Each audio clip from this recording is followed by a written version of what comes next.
dia ahoana mamandrafotsy dia ahoana fandehany amilama ka fa tsy hainao zavatra nitranga androany inona indray ny zavatra nitranga androany kalma aloha ny seran'ilay be androany inona voalohany indrindra aloha ajanontsika ilay resaka composé tamin'iny inona mataitra anao amin'izany isao nisan'ny invité avy any aminareo 2 farafakeliny dia raha tsy ampy 2 moro zareo dia atsohatra aminy any am-piangonana sy ny fokotany dia amin'io zany indray mba mety hojany kely any invité tonga ao dia sasy amin'io obligatoire hitondrana sakafo moto sao dia tsy lany ny ampitoloha pourquoi nahitak'andrany Eropa sady ano no vola tangosana fotsiny dia natory ka io indrindra zao le blème mba hoe ila fanampiana kely aminao amin'ny resaka papier henoko daholo ny procédure an'io zako nge maharaka amin'ny procédure amin'io fa tsy procédure mihitsy ny blème fa vola zakendramako aminao raha mety aloha na nikely ohatry ny tipitiko ty ara tsisy na nikely ohatry n'iny arany nareo a tsy mba misy zavatra azy fanarahana tsy mba misy raro mihitsy ny zavatra azo amba aminareo tsy mba misy fakatrana tsisy ninona mihitsy rehefa tsy faly amin'izany teneniko zany a je m'en fous satria zay zay zany novavanao za rehefa tsy rano dia tsy ekeko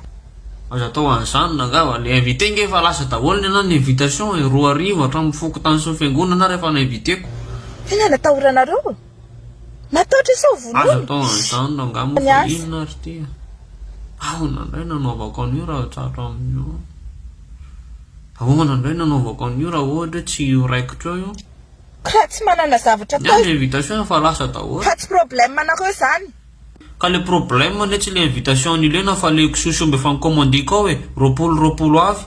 sady efa nanao taratasy zay hoe tsy aka merimerina gabine domony tany raha mafy be fantatrareo fa inona ny zavatra nitenenina exactement tao anatin'le dossier tao anatin'le dossier na tsisy zavatra be hoe inona fanarahana fa hoe mila antoka fotsiny aloha maka an'le kisosoomby dia niteneniko raha fotsy hoe efa mamanareo atsy hoe fa maninona raha atao sonilo ty dia ny trano aloha natao antoka mandrapa sady zay efa sura fa ho an'ny andafy any fa miteny azay efa miteny azay dia mbola ataovy any ko le izy rehefa vita soniko sady le olona mpilalao fanafody be sao dia tsika mianakavy indray na mivadiny omby sokoso eo dia olotra zany natahoranareo mampitahotra zany raha za olotra zany mibaiko anatiny dia marenina ianao atsy ataoko maneno casserole anao fa miteny azay tandray miazy zany vavanao zany sao mba enina any amin'ny misy anazy any fa eritreta atsika sanao zao rehefa miresaka lasa manao hoe zany ve tsy ampitahotra tsisy ninina azo anareo ngeo raha ohatrina koa ka tena masamy joro araky ny rary sinitsiny eny fatako tsara zany sady zanga moa zao mipetraka fa nitiako tenenina aminao hoe tokony mba solution nomenao anazy ao fa tsy fimenomenomana ataovy tsara ny asanareo dia tsy memenina tena mariny ataovy tsara ny asanareo dia tsy memenina zay aloha fa aloha baty afa manaraka maintsy raha mbola iantsy fa tsy